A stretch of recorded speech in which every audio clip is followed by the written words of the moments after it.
Hello friends, आज मैं आप लोगों के लिए एक बहुत ही मज़ेदार धमाकेदार रेसिपी लेके आई हूँ शब देग की।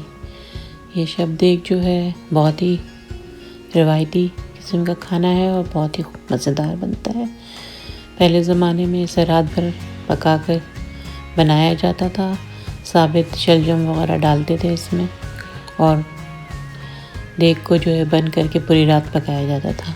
लेकिन आज हम इसे जो है 3 से 4 घंटे में घर पे ही बनाएंगे।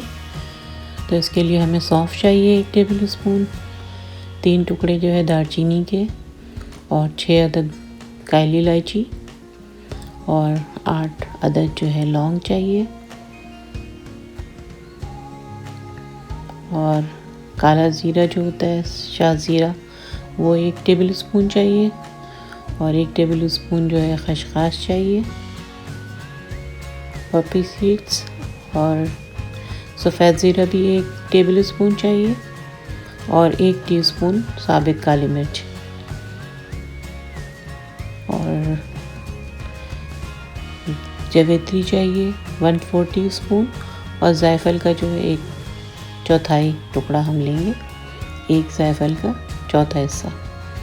इन सब चीज़ों को जो है हम डायरेक्ट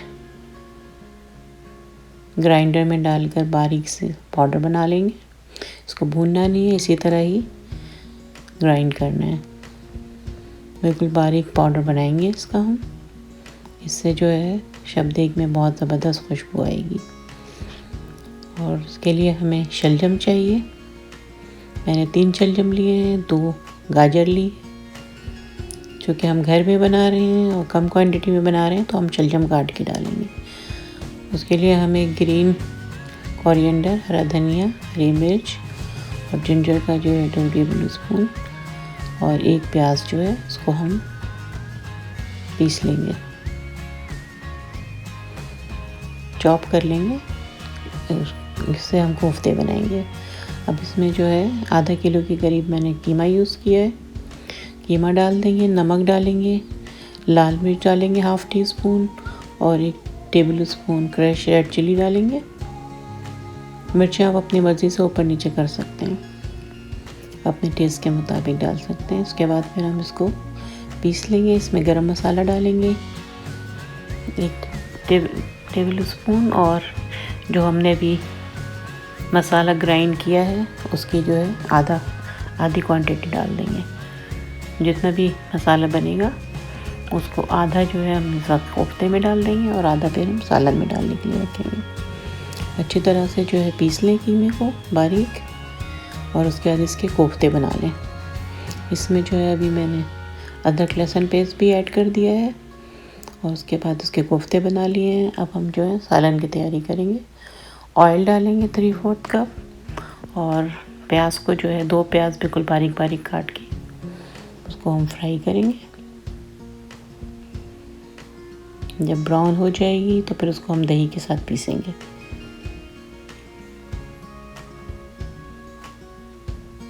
आपको जितना मसाला रखना है उस लिहाज से प्याज लीजिएगा। मैंने 2 प्याज बारीक करके ब्राउन कर लिया है और उसके बाद अब दही के साथ मैं इसको पीस लूँगी। दही जो है मैंने 3/4 कप यूज़ किया है, 1/4 कप दही लिया है। ये सब क्वांटिटीज़ आप अपनी मर्ज़ी के मुताबिक कम ज़्यादा कर सकते हैं। ये इंतहाई मज़ेदार डिश तैयार होती है, बहुत ही मज़े का बनता है ये। एक दफ़ा आप ज़रूर ट्राई करें। अब जो है हम सालन की तैयारी कर रहे हैं। इसमें मैंने तेल डाला है, उसके बाद अदरक लहसुन डाल दिया उसमें और उसके बाद अब इसमें हमने गोश्त डाल दिया है। आधा किलो हड्डी वाला गोश्त लिया है। अब इसमें जो है 1 टीस्पून लाल मिर्च डाल दी है पिसी हुई, 1 टेबल स्पून धनिया डाल दिया है और सॉल्ट डाल दिया है। डालकर जो है इसको अच्छी तरह पकाएं। उसके बाद जो है ढककर गोश्त गलने तक जो है इसको तैयार करें। इसमें इतना ही पानी डालें कि गोश्त गल जाए।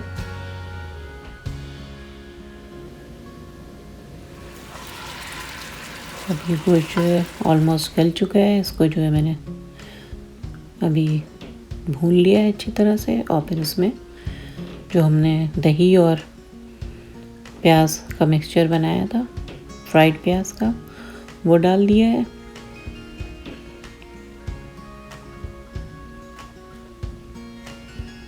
ये सालन जो है शोरपेदार ही बनता है, बस ये कि ना पतला शोरबा रखें ना बहुत गाढ़ा। अब इसमें जो है जो बाकी हमने खुश्क मसाला जो पीसा था उसका बाकी हिस्सा भी अब डाल देंगे और शलजम और गाजर को भी हम इसमें डाल देंगे।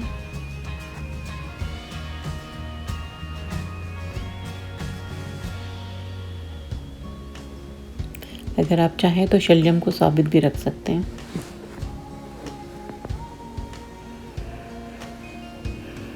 अब जो ये हमने कोफ्ते बना के रखे थे वो कोफ्ते भी इसमें डाल देंगे।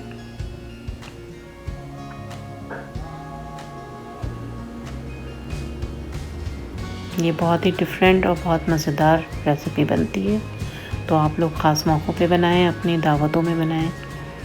अब जो है सब चीज़ें डालने के बाद इस तरह से फॉइल पेपर से बिल्कुल सील करके अब ढक दें और तकरीबन घंटा सवा घंटे तक आप उसको हल्की आंच पे बिल्कुल पकने दें। जब 1-1.5 घंटा गुजर जाए तो फिर खोल के देखें, सब चीज़ें गल चुकी होंगी, अच्छी तरह पक चुकी होंगी। ये देखें कितना ज़बरदस्त दिखाई दे रहा है। अब इस मौके पे इसमें केवड़ा डालें और 4 छोटी इलायची को कूट कर वो डाल दें। आखिर में बिल्कुल डालना है। ये बहुत ज़बरदस्त खुशबू आ रही है, पूरा घर खुशबू से बस गया। बहुत ही ज़बरदस्त ये डिश बनती है। मैंने फिर डाल के मज़ीद 10 मिनट और दम दे दिया था। अब ये सालन बिल्कुल रेडी है खाने के लिए, तो आप लोग जो है ज़रूर बनाएं। ये बहुत मज़े का बनता है। अब इसमें मैंने आखिर में हरा धनिया भी डाल दिया है और डिश आउट करने के बाद ऊपर से अदरक और हरा धनिया और डाल दिए। ये बहुत ही मज़ेदार डिश बनती है, तो आप लोग भी बनाइए। बहुत ही लजीज़ है, मैं आपको क्या बताऊँ, बहुत ज़बरदस्त ये रेसिपी है। तो वो ज़रूर ट्राई कीजिएगा, ज़रूर ट्राई कीजिएगा। बहुत आसान है, बनाना कोई मुश्किल नहीं है। अब आप लोग मुझे इजाज़त दें, इंशाल्लाह फिर किसी नई रेसिपी के साथ आऊँगी। अपना ख्याल रखें, इर्द गिर्द के लोगों का ख्याल रखें, खुश रहें और खुशियाँ बाँटें। अल्लाह हाफ़िज़।